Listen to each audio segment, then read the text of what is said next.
आप सुन रहे हैं प्रतिलिपि एफएम पर कहानी नाता तेरा मेरा, जिसे लिखा है नीरा शर्मा ने और आवाज दे रही हूं मैं यानी ज्योति।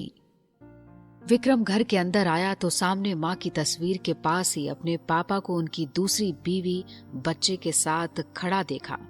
उसका भरोसा और दिल बुरी तरह टूट गया। वह भरोसा नहीं कर पा रहा था कि उसके आइडल, उसके हीरो ऐसी गिरी हुई हरकत It's 5:36 p.m. भी कर सकते हैं। कल तक पापा से वो जितना प्यार करता था, आज उससे भी कहीं ज्यादा नफरत उनके लिए विक्रम के दिल में पैदा हो गई थी। वह अब गुस्से से आग बबूला हो उन्हें घूरने लगा कि तभी उनकी नजर माँ की अस्थियों को समेटे कलश पर पड़ी, जिसे उसने अपने हाथों में थाम रखा था। दयाल काका मन ही मन घबरा रहे थे कि कहीं सभी के सामने बात न बिगड़ जाए, लेकिन विक्रम ऐसे वक्त पर अपनी माँ की आत्मा को तकलीफ नहीं देना चाहता था। इसलिए वह खून का घूंट पीकर रह गया। वह खामोश सा पंडित जी के पास चला गया और उनसे बात कर माँ की अस्थियों के विसर्जन के लिए निकल गया। माँ की 13वीं तक जैसे विक्रम ने मौन व्रत धारण कर लिया था। वह किसी से ना कुछ कहता, ना किसी के पास बैठता। उसके पड़ोसी, रिश्तेदार वगैरह उसके पापा के बारे में उल्टी सीधी बातें करते, बताते कि उसकी माँ कितना परेशान रहा करती थी पहले, फिर इसी धोखे के साथ जीना सीख लिया। वह बस चुपचाप सब सुनता रहा। उसके पिता की दूसरी बीवी धीरे धीरे अपना आधिपत्य जमाने में लगी हुई थी। उन दिनों आरुषि बच्ची थी तो ज्यादा कुछ समझ नहीं पाती थी। पापा से यह जानने के बाद कि विक्रम उसका भाई है, वह कई बार उसके कमरे के दरवाजे तक आ रुक जाती, तो कभी पास आ बैठती, लेकिन बोल नहीं पाती थी। विक्रम उसकी ओर देखता भी नहीं था, क्योंकि वह सबूत थी उसकी माँ को मिले हर दर्द का। मिस्टर चौहान उसकी नफरत समझ नहीं पाए। उन्हें लगा कि बेटा नाराज है और जल्दी ही इसका गुस्सा शांत हो जाएगा। 13वीं के बाद विक्रम का अपने पापा से बहुत लड़ाई झगड़ा हुआ। आपने कैसे कर दिया मेरी माँ के साथ ऐसा? पहले इतने सालों तक उन्हें रिश्ते में धोखे का दर्द देते रहे, और अब मेरी माँ के गुजरे एक दिन भी नहीं हुआ कि आपने शादी कर ली। इंसानियत नाम की चीज है ही नहीं आपके अंदर। लेकिन उसके पापा ने भी कह दिया कि मेरी जिंदगी है, जो चाहे करूं, बुढ़ापे के लिए कोई तो होना चाहिए। अभी तो तुम हो, लेकिन जब तुम्हारी शादी हो जाएगी तो क्या होगा? प्यार करता हूं मैं कल्पना से, और तुम्हारी माँ की मुझे तलाक ना देने की जिद की वजह से मैं अपने प्यार से 12 साल दूर रहा। दुनिया के कितने ताने सुने हैं बेचारी कल्पना ने। प्यार तो हम दोनों करते थे, लेकिन तुम्हारी माँ मुझे आजाद करने के लिए राजी ही नहीं थी।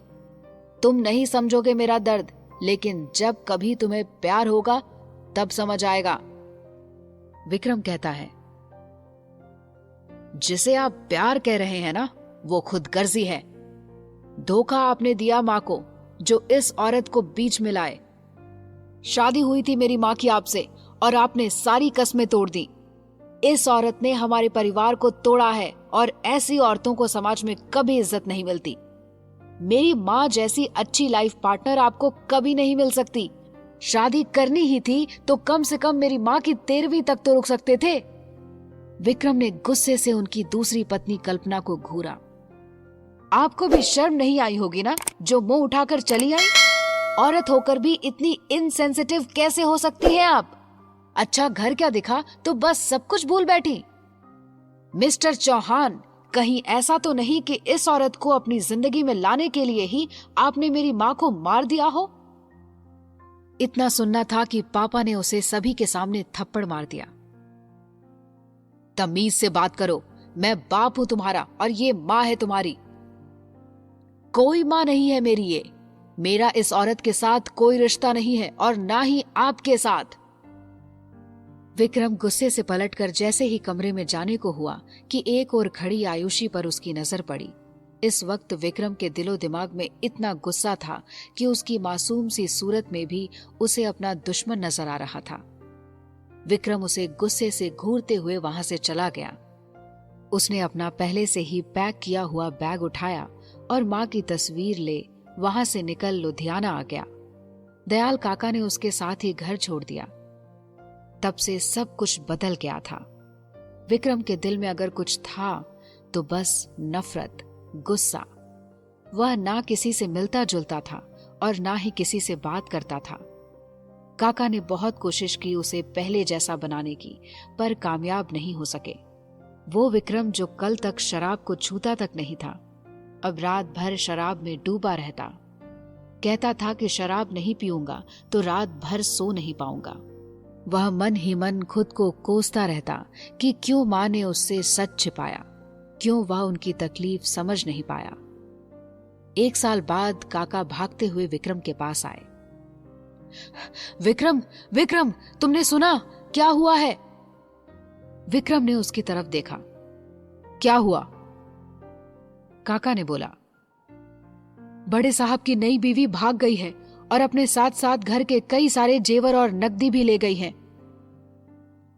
विक्रम एक पल को शांत सा उन्हें देखता रहा, फिर चुपचाप उठकर अपनी मां की तस्वीर के सामने आ खड़ा हुआ।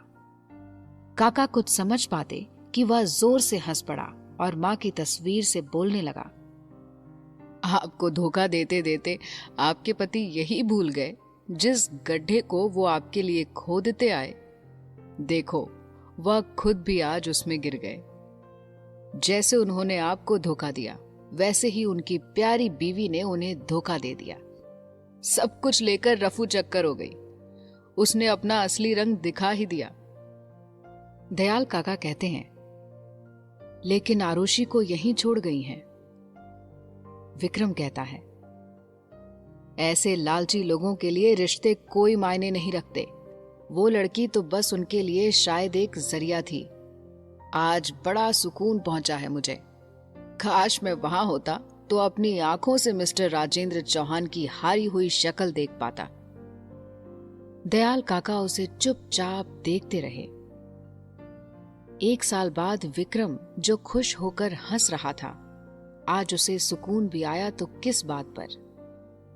उधर राजेंद्र जी को एहसास हो गया था कि उन्होंने जिंदगी की कितनी बड़ी गलती की, कल्पना पर भरोसा करके। उन्होंने उस औरत के लिए अपनी इतनी अच्छी बीवी और एक अच्छे बेटे को दूर कर दिया। एक रोज वो लुधियाना आए और विक्रम से मिलना चाहे, लेकिन वह अपने कमरे में ही बैठा रहा। उसने उनसे मिलने से साफ मना कर दिया, क्योंकि वह जानता था कि आज उसके पिता अगर उससे मिलने आए हैं तो यह उनकी मजबूरी है। अगर उनकी बीवी उन्हें छोड़कर नहीं जाती तो वह कभी नहीं आते। वैसे भी उनके माफी मांगने का कोई मतलब नहीं था, क्योंकि उसकी मां लौट कर तो आने वाली थी नहीं, और अब ना ही विक्रम लौट कर आने वाला था। राजेंद्र जी जानते थे कि उन्हें बहुत देर हो चुकी है। वो विक्रम को खो चुके हैं। लाख कोशिशों के बाद वे वापस लौट चले। उन्होंने घर के दरवाजे पर खड़े काका को देखा और बोला, दयाल, बहुत बड़ी गलती कर दी है मैंने। दयाल काका इस पे कहते हैं, सही कहा आपने मालिक, आपकी गलती ने आपके पूरे परिवार को तोड़ दिया। मिस्टर चौहान कहते हैं, मुझे कल्पना से शादी नहीं करनी चाहिए थी। यह मेरी सबसे बड़ी भूल थी। शादी करने या ना करने से क्या होता है मालिक? आरुषि तो तब भी आपकी बेटी रहती है ना? सबसे ज्यादा चोट विक्रम को इस बात की पहुंची है कि आपने उसकी मां की 13वीं भी नहीं होने दी। मिस्टर चौहान अब उदास से वापस लौट गए। कुछ महीने बाद ही उनकी तबीयत खराब रहने लगी। बाद में पता चला कि उन्हें कैंसर है, लेकिन यह बात भी विक्रम के दिल में अपने पिता के लिए नफरत को कम नहीं कर पाई। उसकी मां भी तो मौत से जूझ रही थी, जब उसके पिता को उस कल्पना के अलावा कोई दिखाई नहीं दे रहा था। उन्होंने भी तो उसकी मां को ऐसे आखिरी मोड़ पर अकेला छोड़ दिया था। दयाल काका वर्तमान में लौट आए और उठकर अपने काम में लग गए। लगभग 1 महीना गुजर गया। दयाल काका इस बात का पूरा ध्यान रखते थे कि आरुषि और विक्रम कभी आमने सामने ना आए। आरुषि अब स्कूल जाने लगी थी। वह घर आकर दयाल काका को सब कुछ बताती थी।